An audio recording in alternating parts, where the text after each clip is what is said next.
Emiliano Zapata, entre la historia y el mito. Autor Jesús Pérez Uruñuela.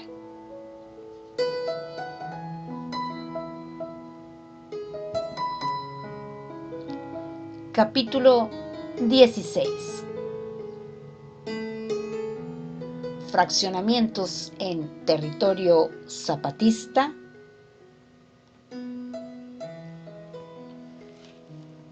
A finales de 1916 y principios de 1917, la paz que se observaba en Morelos resultó ser un gran atractivo para inversionistas nacionales y extranjeros.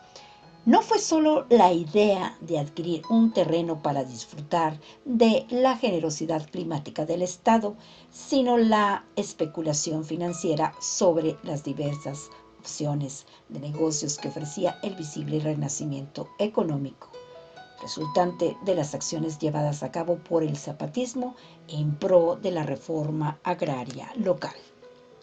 En aquel entonces actuaban en Morelos varios caballeros de industria, aventureros, rufianes y embaucadores de la más noble estirpe, quienes comprendieron que al haber sido expropiadas las haciendas azucareras, el secretario Manuel Palafox estaría dispuesto a conservar para sí las referidas propiedades públicas. Conforme a su retorcido criterio, su especie de evangelio, resultaría inevitable que, mediante un soborno, Palafox cediese las tierras a nuevos propietarios particulares y que la nacionalización solo era, en última instancia, una curiosa manera de sustituir un grupo de capitalistas por otros.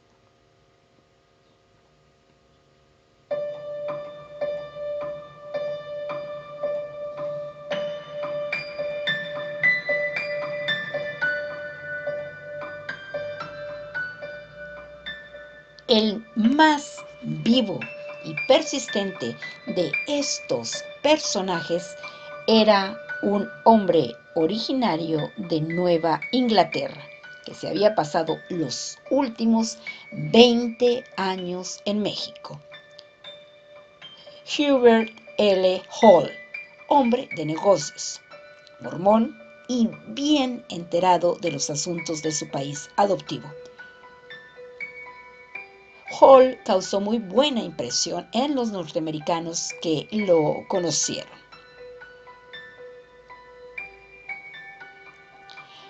Como informe de él, un agente llamado John Lind, dijo: es enteramente digno de confianza y hombre de gran carácter. El senador Schmidt lo conoce muy bien.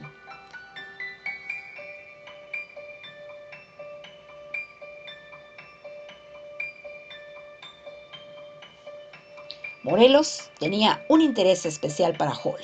Durante un tiempo había administrado un hotel en Cuernavaca y hacia 1910 había adquirido tierras en los bosques alrededor de Santa María, Aguacatitlán. Walmart Jr., 2010, 232. Hall presentó la primera etapa a la Embajada de Estados Unidos por daños causados a propietarios norteamericanos en Morelos. En agosto de 1911, durante los inestables días del maderismo y en tiempos del huertismo, Hall tuvo que vender sus inversiones en el estado. En marzo de 1913, cuando Hall consideró que los zapatistas lograrían establecer la paz, trató de recuperar sus pérdidas, organizando una compañía fraccionadora de terrenos, con el propósito de agilizar trámites e involucrar en el negocio a los zapatistas de primer nivel. Ofreció 50,000 pesos en acciones a Zapata y 10,000 pesos en acciones a cada uno de los otros jefes principales. Sin embargo, el plan fracasó y en la guerra posterior, Hall vio a sus posibles socios mexicanos gravemente amenazados. No obstante, cuando los revolucionarios del sur triunfaron a mediados de 1914, Hall creyó que en el caos de la reconstrucción podría barajar sus relaciones políticas y hacerse de una fortuna real. Hall convenció al Departamento de Estado de los Estados Unidos de que era amigo personal de Zapata. Con notable esfuerzo obtuvo credenciales diplomáticas para presentárselas a los jefes sureños. También obtuvo viáticos oficiales de su país para regresar a México. Simulando poseer categoría diplomática tan fresco como siempre, propuso un nuevo proyecto, la Colonia Cooperativa del Ejército Libertador. Con este rimbombante nombre, Hall propuso una compañía particular con un capital de 180,000 pesos. En virtud de que Hall carecía de liquidez, planteó que 200 miembros fundadores suscribieran el capital en 30 pagos mensuales. Y no fue difícil saber que los socios serían los principales jefes y secretarios revolucionarios que tan intrépidamente lucharon por la libertad del pueblo en el pasado, y a quienes Hall reclutaría para la gran obra de educación y redención de ese mismo pueblo mediante la colonización de tierras, el establecimiento cooperativo y con la ayuda del gobierno de obras de riego, de industrias y diversas empresas económicas en las que muchos trabajadores recibirían empleo. Walmart Jr. 2010, 233. Concretamente, los fundadores se encargarían de dirigir los trabajos bajo la coordinación de Hall. Era una formidable empresa agrícola que dispondría de más de 30,000 hectáreas en el rico valle de Cuernavaca, que abarcaría tierras anteriormente comprendidas en las haciendas de Temisco, Oquila, San Vicente y Atlacomulco, que Hall supuso que el secretario Palafox entregaría a la compañía a título de concesión. Hall explicó que allí se emplearían los métodos más novedosos de agricultura y ganadería y se establecerían escuelas agrícolas y estaciones experimentales, mercados cooperativos, tiendas, almacenes y establos. Además, semanalmente se publicaría una revista dando a conocer los avances de tan prometedor proyecto.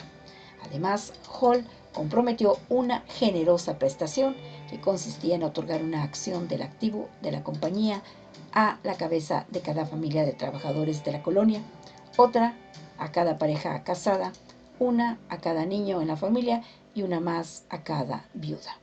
Aunque no lo mencionó, con seguridad luego habría de prometer una acción para cada huérfano de la guerra.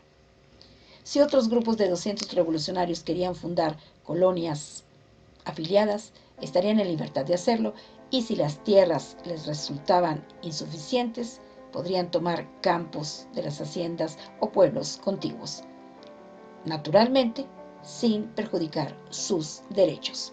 Hall prefirió establecer la primera colonia en los alrededores de Cuernavaca, cuna de la gran Revolución del Sur, cuyo espíritu y cuyos elevados ideales deseamos conmemorar y perpetuar de esta manera altruista y beneficiosa. Walmart Jr. 2010, 233.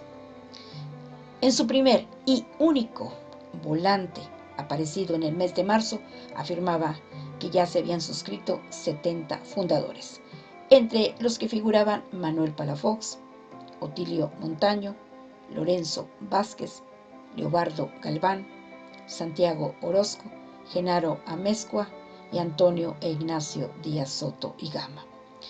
Pero de estos, solamente Ignacio Díaz Soto y Gama formaba parte del comité organizador de la colonia o de la Junta Provisional de Directores presidida por Hall. En su calidad de secretario de ambos grupos, este destacado agrónomo redactó la publicidad de la compañía. Probablemente solo él participó seriamente en el proyecto.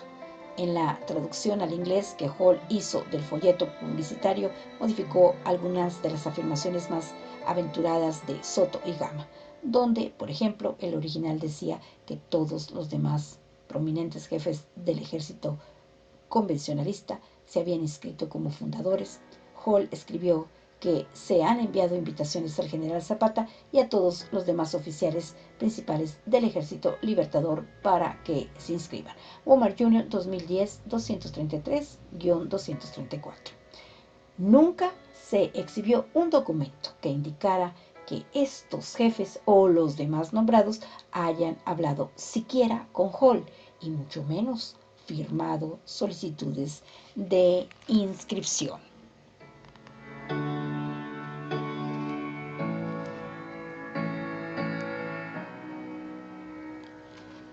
Pa los toros del Jaral, los caballos de allá mismo. Lo que sí fue verdad es que a principios de abril, Hall por fin visitó a Palafox en la Ciudad de México. Ignorando a quién se enfrentaba, trató de envolverlo con un discurso en estilo y contenido igual a los que en el siglo XX serían los acostumbrados por los políticos post-revolucionarios.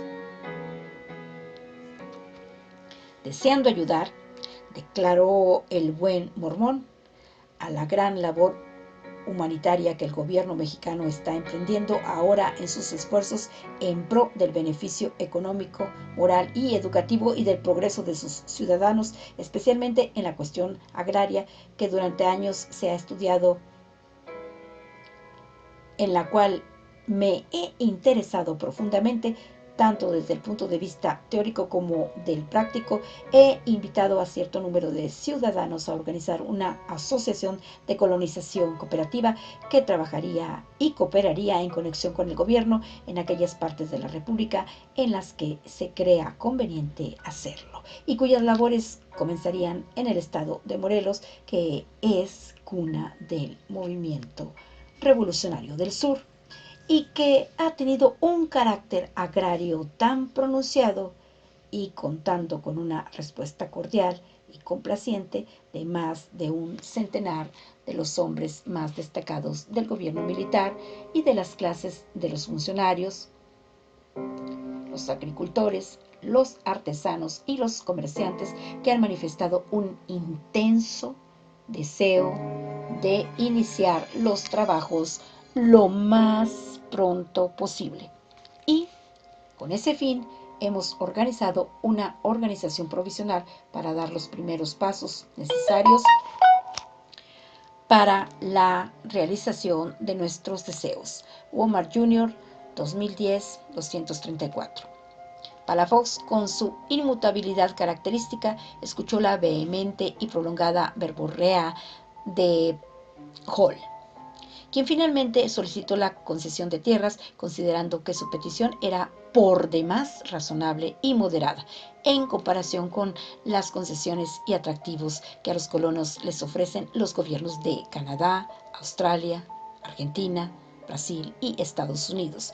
Como hombre experimentado en tales cuestiones, le recordó a Palafox que el consenso de opinión de los hombres experimentados que han estudiado el problema de los colonos y los emigrantes en México es que la colonización solo podrá realizarse con éxito aquí cuando se efectúe en gran escala con la ayuda y patrocinio del gobierno.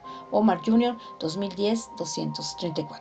La actitud de Palafox no fue cordial ni condescendiente respecto a las peticiones de Hall. No hubo una aceptación, tampoco un rechazo, sino más bien todo lo contrario. Los días siguientes, Palafox averiguó si Hubert L. Hall era en efecto agente norteamericano. A mediados de abril, desde Washington, le hicieron saber que Hall no había sido ni es ahora empleado del Departamento de Estado, ni lo representa de ninguna manera. Omar Jr. 2010-235. Enterado Hall de los resultados de esta gestión de Palafox y recordando la advertencia que Zapata había hecho sobre su persona respecto a que ese caballero, él, correrá un grave peligro en caso de que se le ocurra meterse en mi territorio, No volvió a verse huella de tan singular personaje en el estado de Morelos.